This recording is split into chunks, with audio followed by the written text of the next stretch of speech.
200 sebelum Masehi.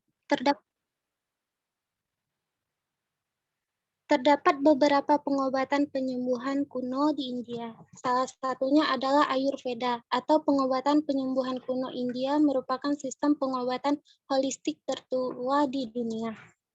Dalam pandangan Ayurveda, kesehatan manusia dipengaruhi oleh keseimbangan antar tubuh, pikiran, dan jiwa manusia itu sendiri. Konsep dasar pengobatan Ayurveda adalah mengajak manusia untuk hidup sehat melalui praktik khusus, menerapkan pola makan dan gaya hidup sehat, serta melakukan terapi alami seperti menggunakan obat-obatan herbal. Praktik Ayurveda umumnya dijalani dengan beberapa metode, misalnya meditasi, yoga, pola makan, perawatan tubuh, pijat, aromaterapi, latihan pernapasan, diet vitamin dan mineral, dan juga beberapa metode lainnya. Perawatan ini bertujuan untuk mengembalikan keharmonisan dan menyeimbangkan dosa di dalam tubuh. Dalam pengobatan Ayurveda, ketidakseimbangan pada ketiga dosa dipercaya akan memicu kemunculan penyakit. Tiga dosa tersebut terdiri dari unsur pita dosa, yaitu api dan air. Yang kedua, vata dosa, yaitu ruang dan udara. Yang ketiga, kapha dosa, yaitu bumi dan air. Meski sudah banyak dipraktekkan, pengobatan Ayurveda belum terbukti secara medis. Sebagian dokter tidak menganjurkan bahwa beberapa jenis obat digunakan dalam Ayurveda mengandung logam berbahaya bagi tubuh seperti merkuri, arsenik, dan timah. Lalu yang keenam, Roma dari 700 hingga 400 Masehi. Pengobatan di Roma kuno menggabungkan berbagai teknik, menggunakan alat, metodologi, dan bahan yang berbeda. Pengobatan Romawi kuno sangat dipengaruhi oleh pengobatan Yunani, tetapi pada akhirnya memiliki kontribusinya sendiri. Pengetahuan masa lalu tentang korpus Hippocrates yang dikombinasikan dengan penggunaan pengobatan diet, regimen, serta prosedur pembedahan. Seperti dokter Yunani, dokter Romawi mengandalkan pengamatan naturalistik daripada ritual spiritual. Tetapi itu tidak berarti tidak adanya kepercayaan spiritual. Miasma dianggap sebagai akar penyebab banyak penyakit, baik yang disebabkan oleh kelaparan, perang, atau wabah. Pengobatan Romawi kuno dibagi menjadi spesialis seperti oftalmologi dan urologi. Untuk meningkatkan pengetahuan mereka tentang tubuh manusia, dokter menggunakan berbagai prosedur pembedahan. Untuk pembedahan yang dilakukan dengan menggunakan banyak instrumen yang berbeda, termasuk forceps, pisau bedah, dan kateter. Yang ketujuh, selanjutnya.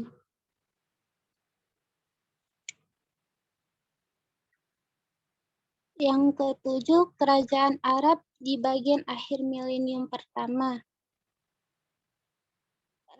Ramses 850 hingga 923 Masehi, Avicenna 980 hingga 1037 Masehi. Dalam sejarah kedokteran, pengobatan Islam adalah ilmu kedokteran yang berkembang di Timur Tengah. Kedokteran adalah bagian sentral dari kebudayaan Islam abad pertengahan, didirikan oleh praktik kedokteran pra-Islam yang kemudian dikenal sebagai dengan menggunakan sistem medis alternatif berbasis Yunani. Terdapat beberapa dokter dan ilmuwan pada zaman Islam, diantaranya adalah Ali bin Sahih, Rabban al-Tabari, Muhammad bin Said al-Tamimi, dan yang lainnya. Terdapat beberapa kontribusi medis pada masa ini, diantaranya adalah anatomi dan fisiologis manusia, dan narkoba. Bapak kedokteran Islam Muhammad ibn Zakaria Ar-Razi yang dikenal di Eropa dengan nama Rhazes adalah peneliti Islam terdepan di dalam bidang kedokteran. Salah satu tradisi menyatakan bahwa Alras sudah menjadi seorang akademis sebelum ia memperoleh pengetahuan medisnya. Seperti banyak intelektual pada zamannya, ia tinggal di berbagai pengadilan kecil di bawah perlindungan penguasa kecil. Dengan mengacu pada pendahulu Yunaninya, Alras memandang dirinya sebagai Sokrates versi Islam dalam filsafat dan Hippokrates dalam kedokteran. Dua karya medis terpenting Alras adalah Kitab Al-Mansuri dan Kitab Al-Hawi. Di antara banyak risalah medis kecilnya, risalahnya yang terkenal adalah tentang cacar dan campak, yang diterjemahkan ke dalam berbagai bahasa. Tulisan-tulisan beliau diabaikan selama berabad-abad dan diapresiasi baru tentang pentingnya mereka pada abad ke-20. Ibnu Sina dikenal juga sebagai Avicenna di dunia barat yang merupakan seorang filsuf, ilmuwan, dan dokter kelahiran Persia.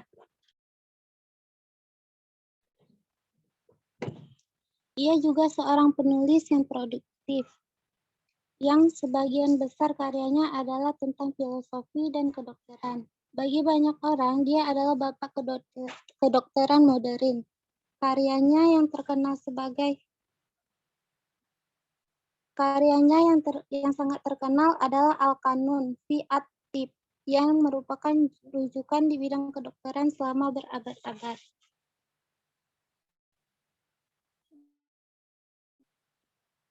Slide selanjutnya, Bu. Yang terakhir.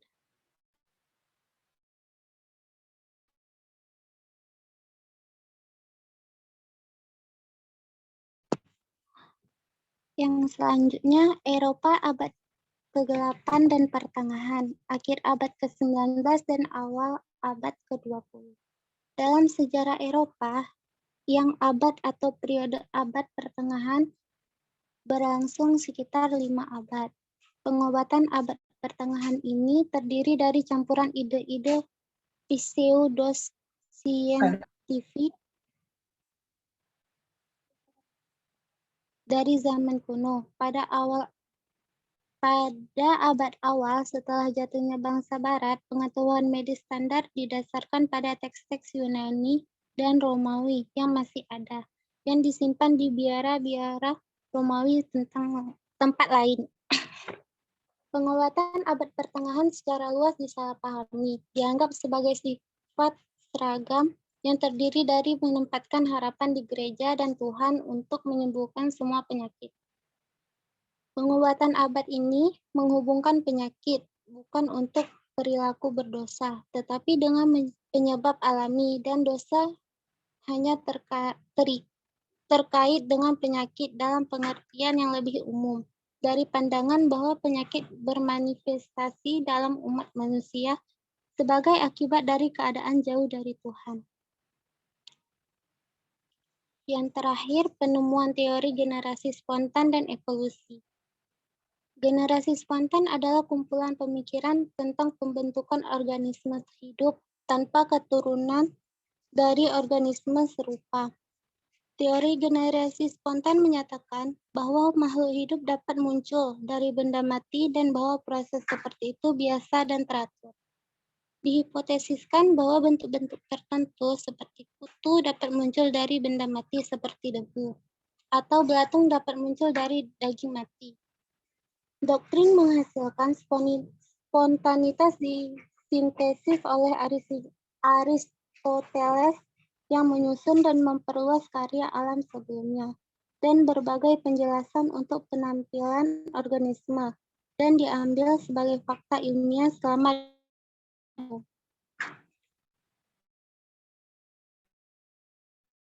teori evolusi dalam kajian biologi berarti perubahan pada sifat-sifat terwariskan suatu populasi organisme dari suatu generasi ke generasi berikutnya. Perubahan-perubahan ini disebabkan oleh kombinasi 3 proses utama, yaitu variasi, reproduksi, dan seleksi. Sifat-sifat yang menjadi dasar evolusi ini dibawa oleh gen yang diwariskan kepada keturunan suatu makhluk hidup dan menjadi bervariasi dalam suatu populasi. Evaluasi didorong oleh dua mekanisme utama, yaitu seleksi alam dan hayutan genetik. Penerapan utama evolusi pada bidang teknologi adalah seleksi buatan, yakni seleksi terhadap sifat-sifat tertentu pada sebuah populasi organisme yang disengajakan. Udah situ aja.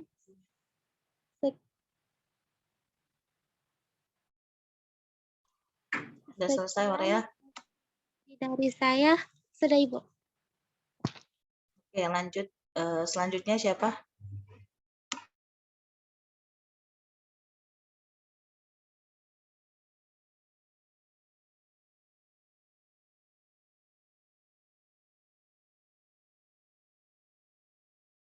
Farin, ada Farin? Viranika ada? Erna ada?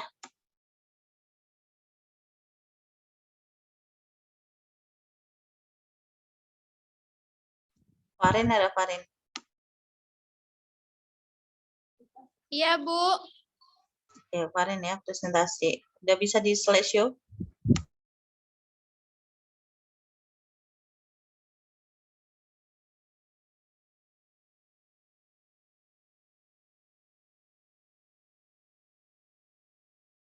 Slide keberapa? Tentang apa, Farin?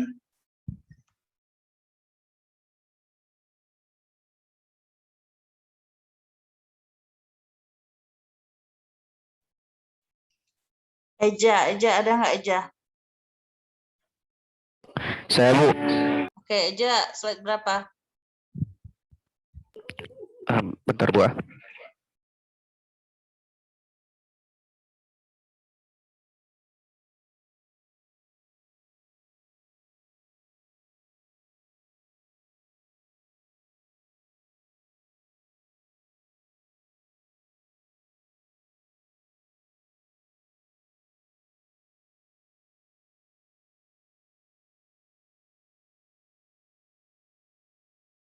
Slide keberapa tentang apa Eja?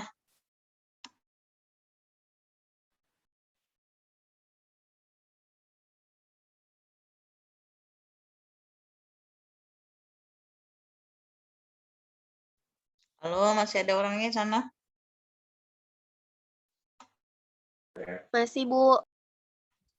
Oke, oke mungkin aja belum siap ya. Zara, Iya, Bu. Zara slide 27, Bu. tentang apa? Tentang apa Zara? Tentang penemuan tentang mikrobiologi, Bu. Oke.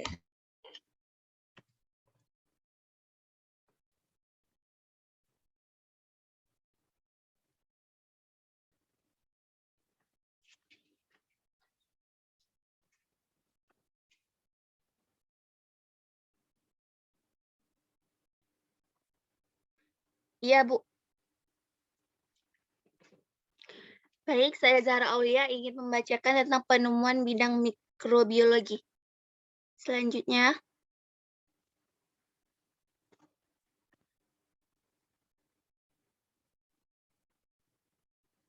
yang pertama ada Alexander Fleming, tahun 1928, adalah seorang ahli dokter dan ahli bakteri asal Skotlandia. Melalui riset dan percobaan, dia berhasil menemukan jamur penghancur bakteri yang disebut penicillin pada tahun 1928, pembuka jalan bagi penggunaan antibiotik di dunia kesehatan modern. Dia diberi penghargaan Nobel pada tahun 1945. Selanjutnya, nomor 2 ada Prels Kendrick dan Grace Eldering. Pada tahun 1993 adalah seorang ahli yang menemukan vaksin untuk mencegah tersebarnya pertusis atau batuk rejan menggunakan sumber daya Departemen Kesehatan Michigan dan pendanaan lokal dan federal. Kendrick dan Eldering mengembangkan alat diagnosis standar, dimodifikasi dan ditingkatkan vaksin yang ada. Mereka melakukan uji klinis vaksin pertus pertama kali yang berhasil, skala besar dan terkontrol. dan berpartisipasi dalam upaya internasional untuk menstandarisasi dan menyebarluaskan vaksin. Model mereka mungkin sekali lagi menawarkan jalan yang menjanjikan untuk penelitian inovatif. Selanjutnya, Bu.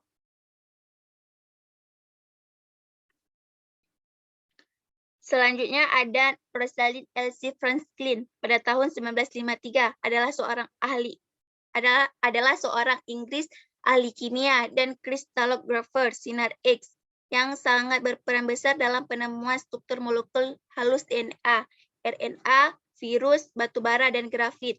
Penelitian DNA membuatnya terkenal karena DNA memainkan peran penting dalam metabolisme sel dan genetika, dan penemuan struktur membantu rekan-rekan kerjanya memahami bagaimana informasi genetika diturunkan dari orang tua ke keturunannya. Bersama dengan teman-temannya, Franklin meneliti struktur DNA dengan difraksi sinar X. Terima kasih, Bu. Oke, next siapa? Veronica mau presentasi nggak?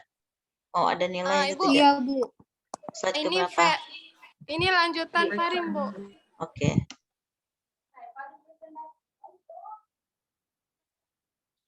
Baik, saya Farin Regina akan melanjutkan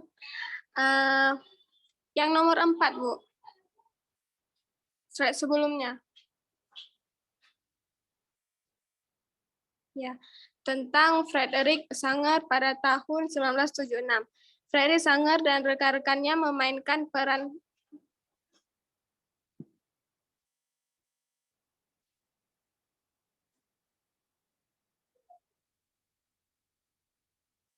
Ya, Bu. Frederick Sanger dan rekan-rekannya memainkan peran kunci dalam pengembangan teknik pengurutan DNA yang memungkinkan pembentukan proyek pengurutan genom yang komprehensif. Selanjutnya,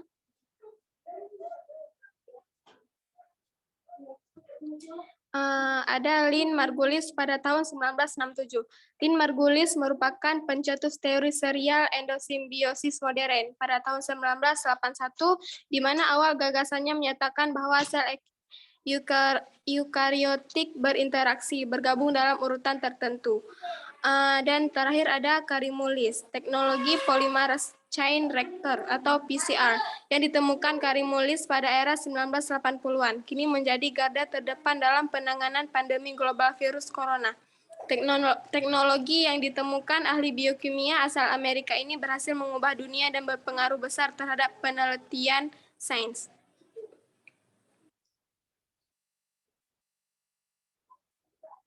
Terima kasih, Bu. Oke, selesai. Siapa lagi? Ini Farin tadi ya? Ya, Bu. Veronica, Bu. Oke, Veronica, silakan. Tentang A Brief History of Microbiology. Baik, saya akan melanjutkan presentasi. Saya akan menjelaskan tentang A Brief History of Microbiology.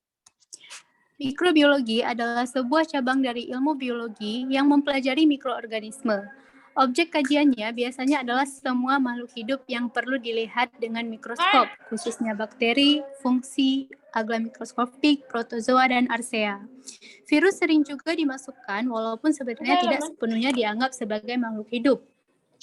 Mikrobiologi dimulai sejak ditemukannya mikroskop dan menjadi bidang yang sangat penting dalam biologi.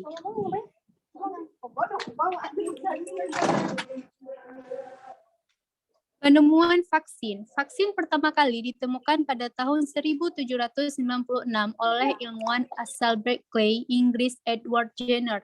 Pada masa itu, sebagian wilayah Eropa, Asia, dan Amerika sedang terjangkit penyakit endemik sesar air atau smallpox, termasuk di desa tempat tinggal Dr. Jenner.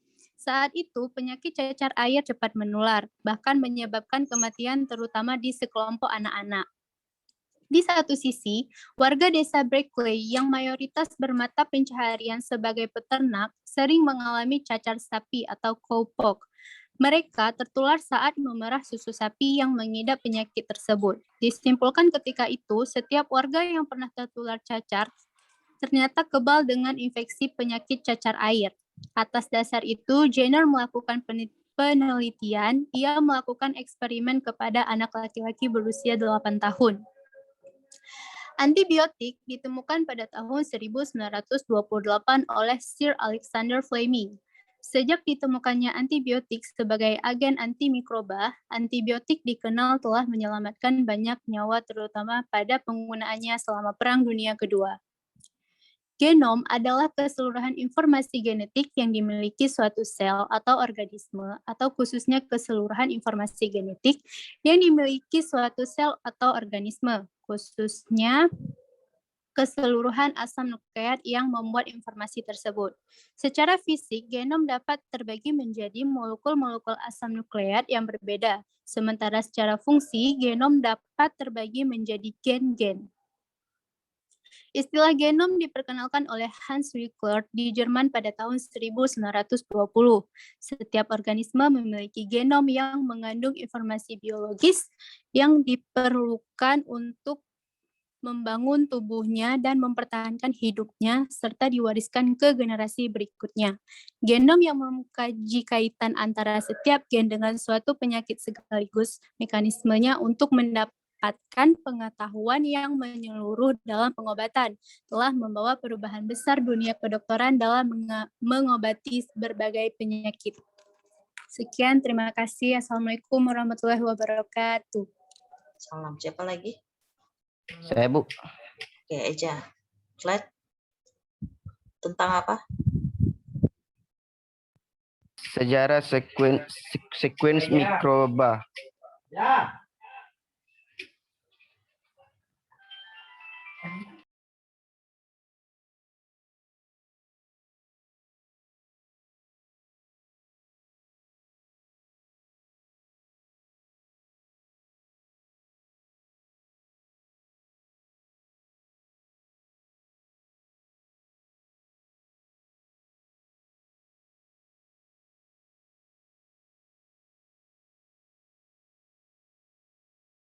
Oke, silakan.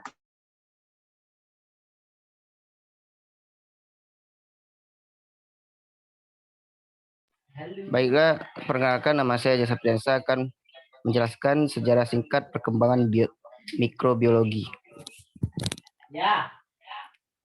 Jadi mikrobiologi ini dimulai sejak ditemukannya mikroskop dan menjadi bidang yang sangat penting dalam biologi setelah Louis Pasteur dapat menjelaskan proses fermentasi anggur atau disebut wine dan membuat vaksin rabies. Perkembangan biologi yang pesat pada abad ke-19 terutama dialami pada bidang ini dan memberikan langsung bagi terbukanya bidang penting lainnya. Baik, saya akan menjelaskan beberapa tokoh yang berpengaruh dalam perkembangan mikrobiologi. Pertama, Antonio van Leeuwenhoek pada tahun 1677. Jadi ilmuwan ini merupakan seorang ilmuwan Belanda dan seorang pakar mikroskop yang pertama kali mengamati bakteri dan protozoa. Di dalam penelitiannya, Antonio Leeuwenhoek ini membantah doktrin yang mengatakan bahwa organisme hidup berkembang dari benda mati. Dia juga berjasa dalam meletakkan dasar bagi ilmu bakteriologi dan protozoologi. Antonio ini membuat mikroskop yang terdiri dari satu lensa berkualitas tinggi dengan panjang fokus yang sangat pendek. Pada masa itu, mikroskop sederhana seperti itu lebih disukai daripada mikroskop yang majemuk, yang meningkatkan masalah aberasi kromatik. Jadi ia adalah orang yang pertama mengamati dan mendeskripsikan organisme bersel satu. Pada tahun 1677, dia menjelaskan untuk pertama kalinya tentang apa itu spermatozoa yang ditemukan pada serangga, anjing, dan manusia dengan Stephen Ham yang kemungkinan menjadi asisten penelitiannya. Jadi Antonio ini mempelajari struktur lensa optik, lurik pada otot, bagian mulut serangga, dan struktur halus tumbuhan dan menemukan partenogenesis pada kutu daun. Yang kedua ialah John Snow pada tahun 1854. Namanya sudah tidak asing dalam dunia kesmas dalam upaya yang sukses mengatasi kolera yang melanda di London. Yang perlu dicatat di sini bahwa John Snow dalam analisis masalah penyakit kolera mempergunakan pendekatan epidemiologi dengan menganalisis faktor tempat, orang, dan waktu. Dan dia dianggap the father of epidemiology. Baik, slide selanjutnya, Bu.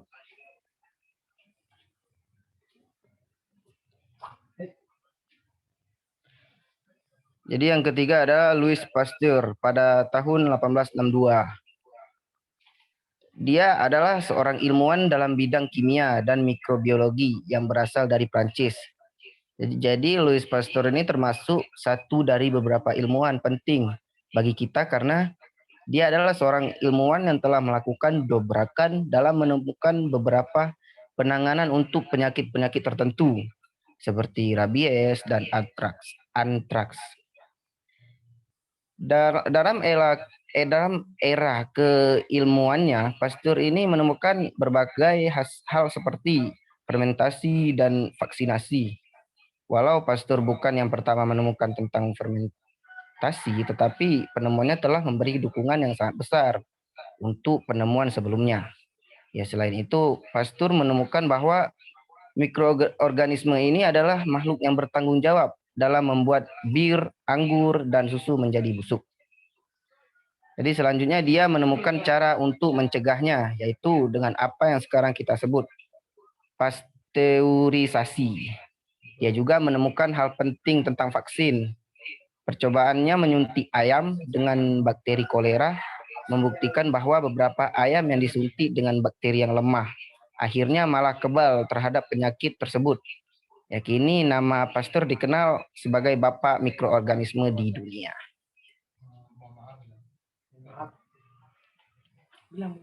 Kenapa?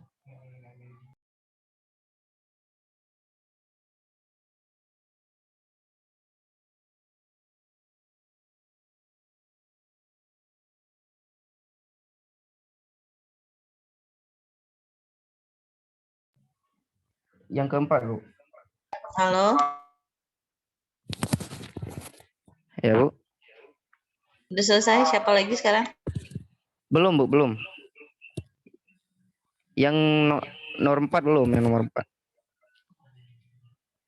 Slide sebelumnya. Ya. Jadi yang keempat adalah Sergei Winogradsky pada tahun 1888.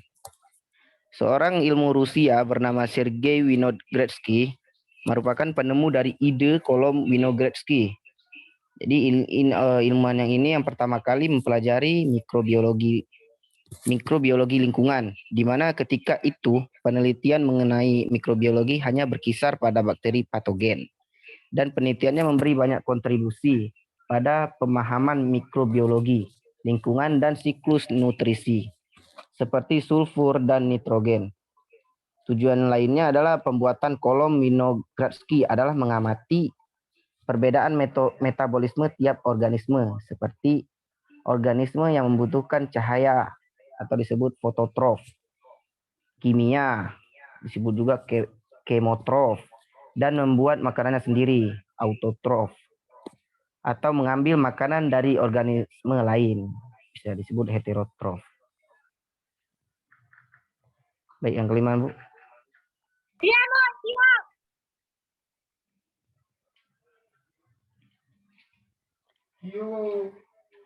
Jadi yang kelima adalah Robert Koch pada tahun 1890. Nama Robert Koch ini tidak asing lagi jika dihubungkan dengan penyakit tuberkulosis pada tahun 1882. Selain itu, Koch berperan memperkenalkan tuberkulin pada tahun 1890 yang dianggapnya sebagai suatu cara pengobatan TBC.